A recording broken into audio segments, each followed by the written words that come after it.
Hello and welcome back to the Dream School podcast. I'm Henry and I'm here with Ronan. How are you doing today? I'm doing great, Henry. How are you? I'm very, very good, yeah, because today we're going to be talking about films. So Ronan, why don't you start us off? What is your favourite film? And it's a loaded question, but I'll add that what is your favourite film that you could watch over and over again without getting bored? Because I think that's the real test. That's the good thing. What can you keep watching and not be bored? Because there's some movies that I loved, but I don't think I could sit through them again, you know? Like Braveheart, you know, it's like 3 hours long, you know, Yes, it's too long. But if I had to sit there and watch a movie all day, 24 hours a day, I would have to go with, I would honestly say The Green Mile. The Green Mile is a masterpiece film. Tom Hanks, by the way, it's Tom Hanks.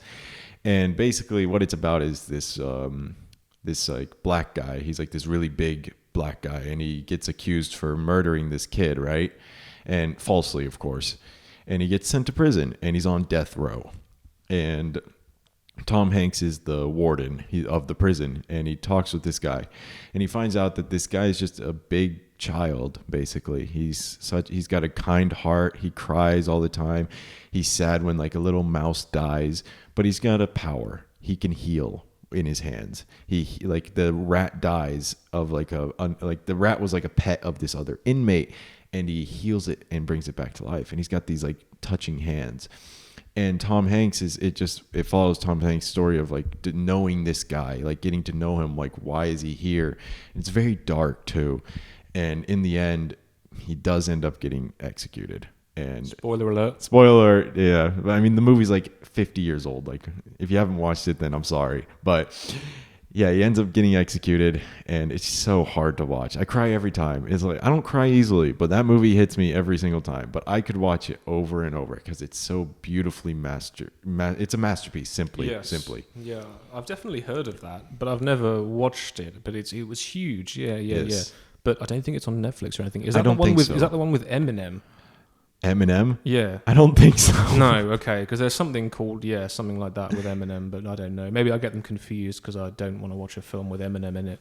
But I think this is a different one. Yeah. And that does sound really, really good. Yeah, interesting. And definitely sad endings. It is. But sad you could watch that over and over again. I could, honestly. It's just so beautiful. It's a beautiful movie. The characters, the writing, the story, the atmosphere is a big one too. But yeah, I would definitely watch it all day. But what about you, Henry? Film, what is it? Yeah, what could I watch over and over again? And I've thought about it a lot, and really it's between two, and the number one is Lost in Translation, of course, which I know is immensely cliche. I've never heard of it. But you've not heard of Lost in I don't think I've ever heard of it. It's the Sofia Coppola. It's on Netflix. It's the one that's like kind of cliche for being boring because it's just Bill Murray, and maybe if Scarlett I saw Johansson talking to each other in Japan for 1.5 hours. Maybe I saw a picture of it. But it's great, and it's so naturalistic, and it's so nice, and I remember when I first watched it, I stopped after half an hour because I was like, this is so boring. Yeah. But then one evening I sat down and watched it all the way through by myself, and it was very, very moving. It's very,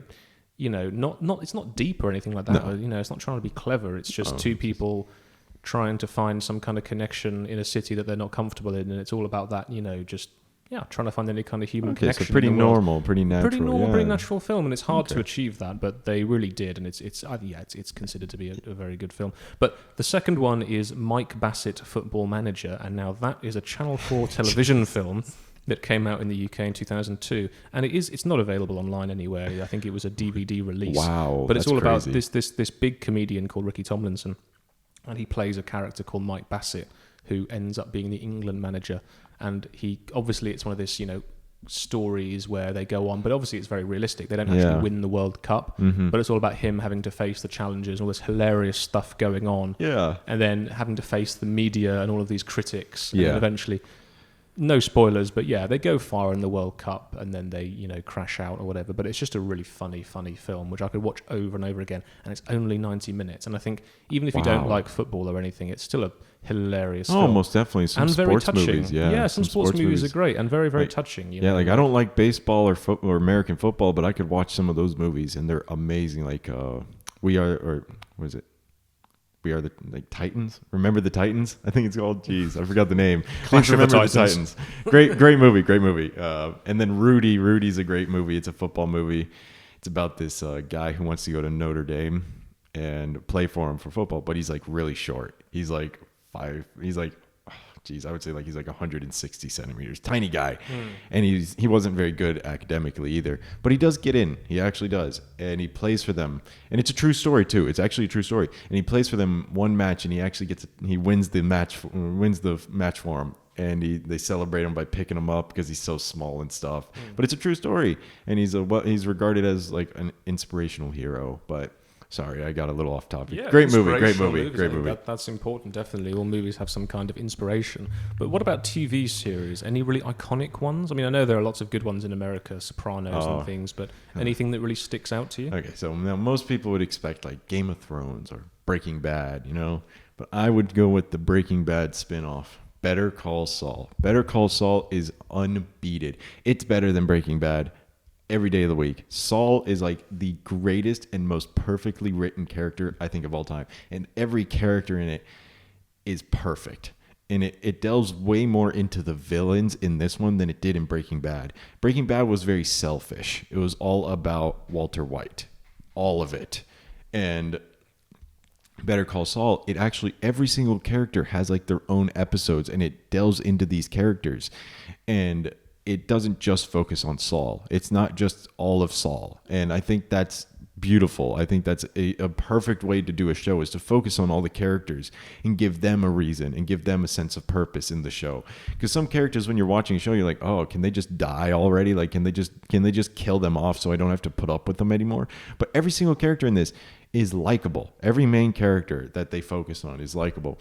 Absolute masterpiece. Recommended to literally anyone.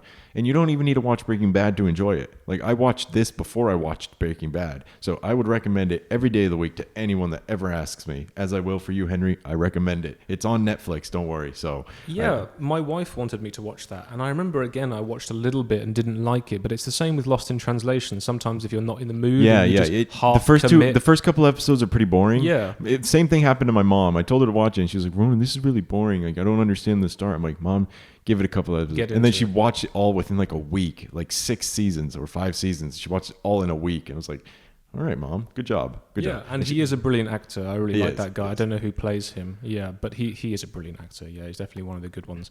I think for me, I would, again, super cliche, but The Office. And that would be the cliche. That is British the most version. normal the Parks British and version. Recreation. Yeah, Parks and Recreation. Parks and Recreation is really funny, actually. Yeah. But The Office, the British version. The American version is hilarious, of course, but the original, the British version, is iconic, I think, And the irony is that you're not even laughing as often as you might be in some episodes of the American one. Yeah. But of course, the storyline and the characters are all totally original.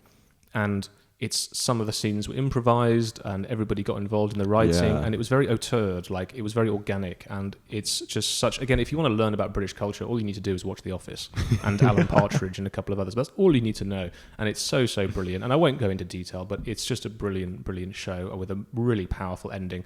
And also Extras, which is another show that he did. But really those two. And I think to finish up, it's interesting what you said about the characters in Better Call Saul, because I heard somebody say that, or maybe I read online, that a good way of telling whether a show is sort of objectively kind of good quality or not is the amount of effort they put into fleshing out the secondary characters, every character. And that's what makes Game of Thrones and Better Call Saul, Breaking Bad, The Sopranos, really good television, because every character has their own story. And you can really like get into it. It makes it so much more rich. And whether it is about the mafia or about dragons, it doesn't matter, right? No, it doesn't. Harry Potter, right? Yeah, exactly. exactly. Kids with wands, but I'm getting really into that recently. Great films. But really great. Yeah, really great. And it's because the secondary characters are funny and stuff, and they have a purpose purpose about them. They have it's a purpose. They're not just dramatic devices, and I think that's a lesson in life. Have a bit of depth. Have depth. Don't just be a dramatic device for somebody else. And don't treat yourself like the main character. And don't be a secondary character. Be a well-developed secondary character. I think that's better than the main character, because the main character comes with a lot of problems. Yes. Secondary characters usually have it pretty easy. So you can just be a cool little character on the side, just some bit of comic relief. Or, exactly. Or comic villain, relief. That's all you need. That's all you need in life, really. So absolutely right. And on that note, thanks very much for listening. What are your recommendations? Put something in the comments below, and we'll have a little listen and discuss next time. Thanks very much. All right, thank you.